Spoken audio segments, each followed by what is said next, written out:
Un jour, j'étais au travail, je pars avec mon sac de sport. Un collègue, je sais pas, me fait une réflexion, genre, c'est quoi ce sac, tout ça? Je dis, bah, je fais de la boxe, je vais à l'entraînement.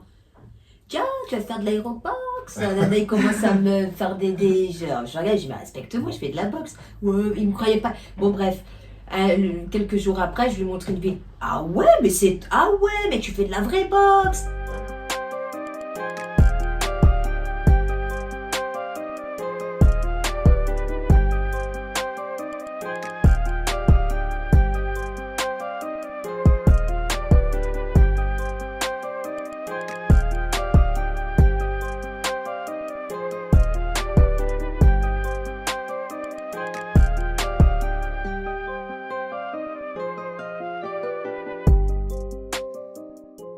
Salut à tous. Donc Salut. aujourd'hui, on va parler de la boxe, un sport de femmes. Et pour ça, rien de mieux que Des meufs. voilà, on a ramené Des des meufs. gonzesses. Voilà, donc Sève la Mouette, vous la connaissez. Et on a la chance et le plaisir aujourd'hui de recevoir Cynthia Lauvergeon, Bonjour. qui est avec nous Bonjour. aujourd'hui. Et du coup, présentons en quelques mots. Alors, qui suis-je? Donc, je suis Cynthia Lauvergeon. J'ai boxé pendant 6 ans en boxe amateur, même 7 ans. J'ai obtenu 2 titres de vice-championne de France et j'ai intégré l'équipe de France pendant environ 1 an et demi et j'ai raccroché les gants en juin 2019. Du coup, alors toi qui es dans la boxe depuis quand même pas mal d'années et qui a été vraiment dans le milieu haut niveau, est-ce que tu peux nous raconter un petit peu comment tu as vécu, qu'est-ce que tu peux nous dire de la place de la femme dans la boxe? Alors, déjà, c'est vrai que c'est particulier la boxe. On sait quand on commence dans ce milieu, on peut avoir des a priori puisque c'est un sport qui s'apparente au milieu masculin. On Ouais. se dit, bon, il y a plus d'hommes, voilà. Après, personnellement, c'est pas une question que je me suis posée parce que je suis arrivée dans la boxe par la force des choses. C'est-à-dire, j'étais la seule fille du club, j'étais limite la seule fille de la ville qui boxait, donc j'ai reçu un accueil plutôt, on va dire, chaleureux parce Ouais. que c'est la famille en fait. Ouais. Donc je boxais beaucoup avec les hommes, je préparais mes championnats avec comme je le pouvais, donc avec des hommes. J'affrontais des filles en compétition en fait. Je me dis, ah ok, Ouais, c'est c'est pas ça, pareil avec les femmes, Ouais. enfin voilà. Mais c'est vrai que personnellement, j'ai pas souffert du fait d'être une femme dans la boxe, mais je pense comme tout inconsciemment, on doit faire notre place en faisant nos preuves quoi. À l'époque, j'avais beaucoup comment on dirait, de la colère, de la haine, j'étais déterminée. En fait, j'en avais rien à foutre de ce qu'on allait dire de moi. D'accord. Donc, à partir du moment où t'avais des gants, j'avais des gants, je te connais quoi. Ouais. Donc, c'est mec ou pas mec. Et donc, c'est comme avec cette attitude-là que j'ai quelque part forgé le respect. Parce Ouais. que je m'en suis pris Ouais. la force des mecs, c'est pas la même que les femmes. Je suis la première à reconnaître, je le vis très bien, c'est pas un problème. Mais et quand ils voient les hommes généralement que tu résistes, que t'es là, que t'encaisses, si on reprend leurs propos comme un homme, forcément tu forges le respect et ils te voient plus comme une femme en fait. Donc là, tu parles d'une époque aussi où c'était il y a quelques années. Parce que c'est vrai que de plus en plus, les années avant, c'est la boxe se démocratise au niveau Ouais. du féminin. Mais là, tu parles vraiment, je pense que tu parles d'une époque où, comme tu dis, en tant que femme, si tu voulais avoir ta place dans une salle, il fallait en faire plus, il fallait prouver quelque chose. Prouver que t'es pas une petite nature en fait. C'est ça. En plus, Ouais. moi j'ai un peu un physique où, s'il vous plaît, me fais pas de mal, qu'est-ce que tu fais là? Donc c'est vrai que je devais encore plus faire mes preuves. Ouais. Ça c'est aussi. Mais encore une fois, je l'ai vécu inconsciemment ça. C'était généralement les filles dans la boxe, Séverine, tu vas peut-être approuver, c'est déjà des femmes de caractère. Mm. T'as déjà du caractère quand tu passes la porte de la salle de boxe, D'un club. d'un club. Ouais. T'as déjà du caractère. Ouais, ouais. Et c'est la mission du coach de le remarquer pour te mettre en compétition. Parce que tu dois t'exprimer sur le ring. Donc, vu que tu as déjà ce tempérament-là, tu fais pas vraiment attention. C'est ta T'es nature. prêt, quoi. Quand t'as passé C'était- Enfin, t'es prête. Ouais. Quand t'as passé les portes, tu sais à quoi te Ouais, tenir, quoi. ouais. Et c'est plutôt notre nature de se battre. On a une nature de battante. Donc, on fait pas attention à ces choses-là. Moi, je suis arrivée en plus, comme tu le dis, Chérif, au fur et à mesure des années, ça se démocratise la boxe. Donc, je suis arrivée à une période où, voilà, j'avais pas redoublé d'efforts. Comme par exemple des filles, à l'époque, Sarah Ouramoun, Mm. Ouais. Lucie Berthaud. des filles comme ça, et j'en passe. Delphine Mancini, elle est encore là aujourd'hui, mais elle aussi, c'est la même chose. Elle vient de l'époque, de la génération, limite des premières générations équipe de France. Ouais. Donc là, c'était encore plus dur. Moi, j'ai eu des témoignages de filles de l'époque. C'était dur pour avoir les tenues, c'était dur pour avoir les mêmes compétitions, participer aux mêmes compétitions que les mecs. Même aujourd'hui, aux Jeux méditerranéens, toutes les catés chez les mecs sont représentées, chez les filles, il n'y a que les catés olympiques. Ouais. Donc bon, il y a plein de petits détails comme ça où... Ouais, où la porte elle est entrouverte, mais on sent que derrière ça bloque encore. Déjà, la première des discriminations, c'est que les femmes boxent au JO depuis 2012. On est en 2020. Ça fait pas longtemps, ouais. Ça fait pas longtemps, ça fait que 8 ans. Et c'est la croix et la bannière pour mettre la totalité des catégories, parce qu'il y a 8 catégories de poids au total. Ils en ont mis que 3 à Londres. Ouais. Là, ils en rajoutent 2 pour Tokyo, il en reste 3. D'ailleurs, c'est une des raisons pour lesquelles j'ai arrêté, dans le sens où je me dis, bon, c'est bien d'avoir un objectif, puisque c'est une vie de sacrifice, donc se sacrifier pour quelque chose, mais se sacrifier pour rien, m'accater ou pas au jeu, enfin, il y a plein de choses que, voilà. Donc ça, c'est une parenthèse, mais c'est pour dire que déjà, on le voit avec les Jeux Olympiques, la discrimination qu'on a vécue, et quand ils ont rajouté les 2 KT à Tokyo, t'as quand même eu des réflexions de mecs, ouais, vous faites chier, il faut qu'on change de KT de poids. Oui, parce que ça a influé sur la boxe masculine. C'est ça, ça a influé dans le sens où ils ont revu les KT des mecs, ils les ont réduits, ils ont rassemblé certaines KT, bon bref. Il y a des mecs qui ont dû faire un régime, prendre du poids ou que sais-je, et c'était directement la faute des filles. Je suis vraiment dans une salle aujourd'hui, c'est pas du tout le même public qu'il y a quelques années. Moi, je sais quand avant j'allais alors je parle dans les clubs parce qu'il n'y avait pas de salle privée à l'époque. C'était très masculin, même dans les discussions, même il y avait pas de. Et d'ailleurs, la petite anecdote, c'est que on n'avait pas de vestiaire femme. Donc en fait, nous, il y avait le vestiaire homme. Et les femmes se changeaient dans les toilettes. Ouais, il y a encore des clubs comme ça, oui. Mais c'est vrai, et c'est ce que tu dis, j'ai souvent écouté Sarah Oramune aussi avec des témoignages, parce qu'elle a été vice-championne olympique, donc après les médias se sont beaucoup intéressés à elle. Et c'est vrai qu'elle a beaucoup aidé la boxe pour changer l'image de la boxe, justement. Mais elle le raconte, elle aussi au début, il n'y avait pas de vestiaire. Je pense que c'est ces filles de cette génération-là qui nous ont ouvert la voie et nous facilité un peu plus les choses, je pense. En faisant des résultats aussi. En faisant des résultats. Sarah Oramune, championne du monde de 2008.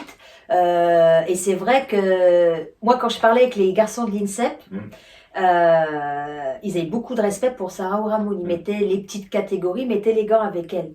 Et c'est vrai que c'est une des rares filles qui a mis tout le monde d'accord. Ah oui, techniquement, elle est là. Oui, elle rivalisait avec les mecs. J'ai tendance à dire qu'avec c'est pas toutes les filles qui vont rivaliser avec les mecs. Il y a ça aussi. Vous voyez, il y a la fille qui va faire de la boxe pour le physique, pour se dépenser, pour perdre du poids ou que sais-je. Il y a vraiment la fille compétitrice et il y a la fille compétitrice qui fait des résultats. Et qui va forcément forger le respect de tous les garçons. Mais ces filles-là, aujourd'hui en France, on les compte sur les doigts de la main. Quelles sont les réactions des gens quand vous leur dites que vous faites de la boxe là aujourd'hui?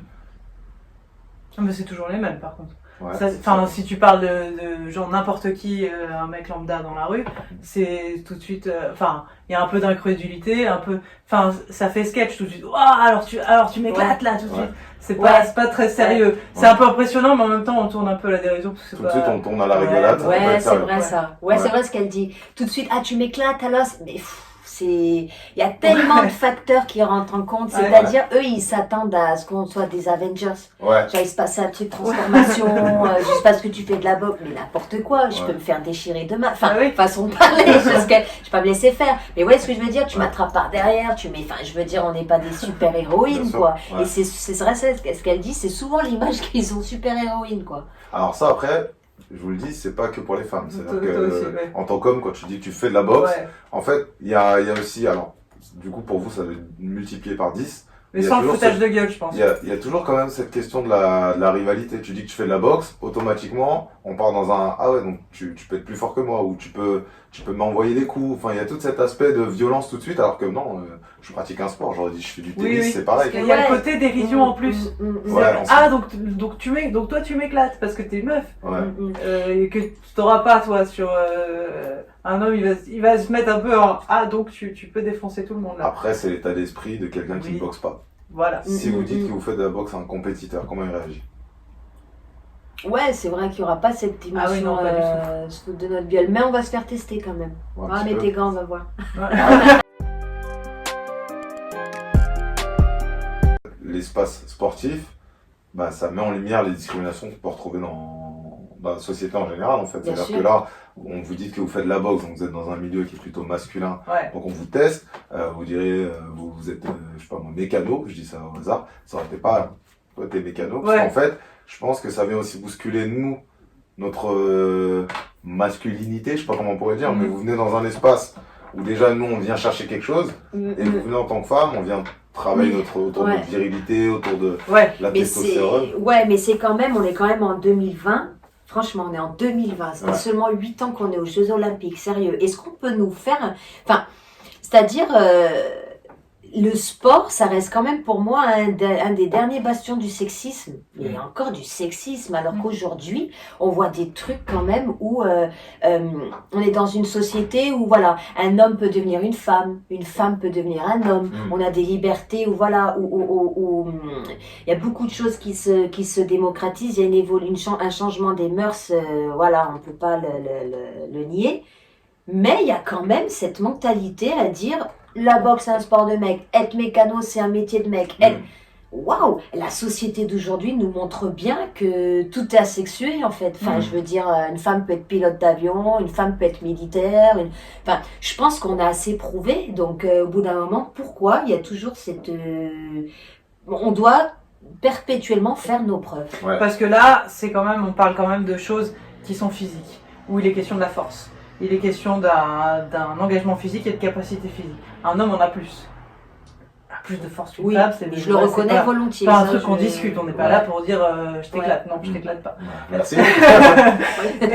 Non, mais même si je le veux vraiment, je t'éclate pas.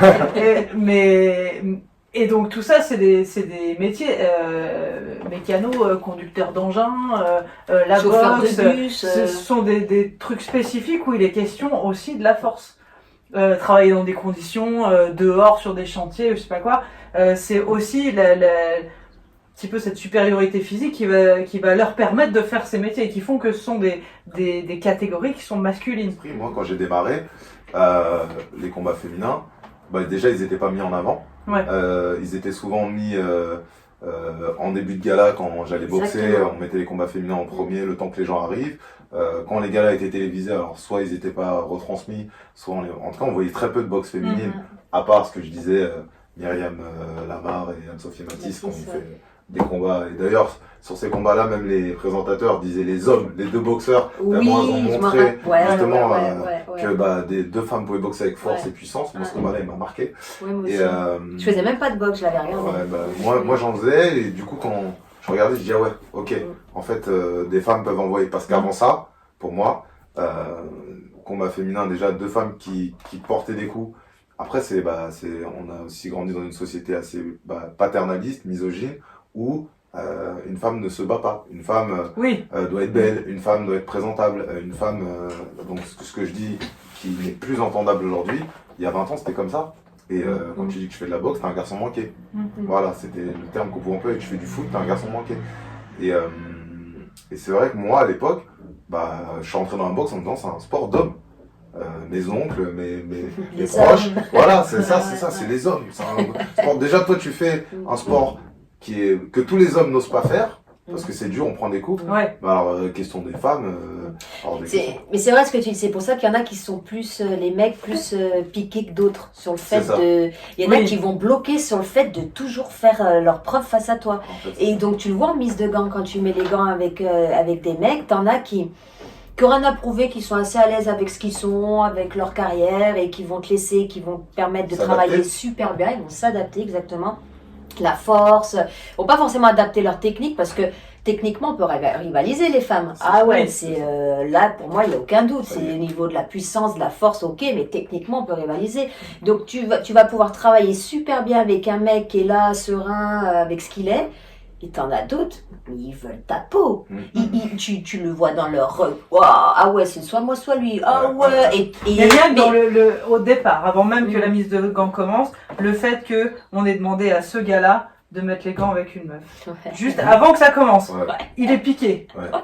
On lui a mis une claque là. Exactement. Ouais, mais ça me l'a fait à Cuba. Quand j'ai mis les gants avec un moins de 49 kilos, on s'échauffait. Il m'a pas vu, mais je l'ai vu. J'ai vu son coach lui demander, lui dire, tu boxes avec une fille aujourd'hui. Ah non, et je le voyais, mais dégoûté. Ah, c'est une punition, c'est le mec. Pourquoi? Ouais, voilà, exactement. Punition, je suis puni aujourd'hui, quoi. Donc, Parce que dans sa tête, il a tout à perdre. S'il te bouscule, bah, Ouais. c'est normal. Et s'il se fait bousculer, ah là là, bah, c'est incroyable. Mais c'est pour ça que Ouais. je suis super contente d'être une fille. Mm. Ah, c'est relou d'être un mec. Tu dois toujours faire Ouais. tes preuves, toujours être plus fort que... Nous, c'est pas grave. Limite, on va perdre ou on va pas être assez... On va dire, ouais, c'est une fille. Ouais. Mais imagine. Oui, le mais mec, oui. Moi, ça tu m'avait peux fait toujours- ça. Tu peux pas perdre contre une Ouais, fille. c'est Ah non, ça, c'est ça m'a, là où j'ai vraiment le plus ressenti ça, et c'est là où ça s'est le mieux passé, c'est quand avec Jean-Pierre, j'avais été mettre les gants en prison. Ouais. Je devais aller mettre les gants en prison. Le seul public, c'était les autres détenus, face à un détenu et un homme. Donc je me suis dit, le mec, il boxe Putain, devant ses potes ou pas ses potes, mais les autres détenus, on le met face à une meuf. Comment ça va se passer là? Ouais. Qu'est-ce qui est... Ouais, Mais je l'intérêt ressortir bien vivante. au clair dans sa tête, ouais. Ouais, et en fait, c'est le mec qui s'est le mieux adapté. Ah, tu vois. Ouais. Il s'est pas foutu de ma gueule, il a boxé normalement, et il m'a pas allumé non plus. Parfait. Mais je me suis dit, là, franchement, les enjeux, ils sont démultipliés, Ouais, c'est un ouais. truc de ouf. Ça va. Mais là, ça s'est super bien passé. Mm. Mais parce qu'il y a un truc, ouais, t'es un homme, si c'est une femme qui t'éclate, ou qui te ridiculise techniquement, rien que même si c'est juste à la touche, ça va être un problème. Exactement. Ben, il va avoir du mal à s'en remettre. Ouais. Ouais. Ça vient nous bousculer de voir des femmes dans un espace où on vient se construire en tant qu'homme. Ouais. Tu vois ce que je veux dire? C'est-à-dire que j'ai pas d'autres exemples là à vous citer, mais c'est vraiment un espace. Moi, j'ai commencé à 17 ans.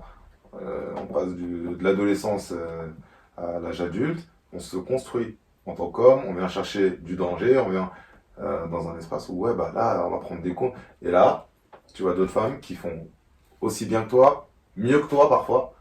Et Ils je sont pense plus que remarqués. et quelqu'un justement qui est pas fini ou qui est pas au clair avec sa virilité, vous venez quand même Le titiller, ouais. le titiller, Ouais, le bien sûr. déranger. Je pense que celui qui va essayer de t'allumer en sparring, eh ben, parce que peut-être pour lui c'était une question qui n'était pas traitée, ou celui qui va refuser carrément de te boxer, c'est que c'est aussi une question qui n'est pas traitée.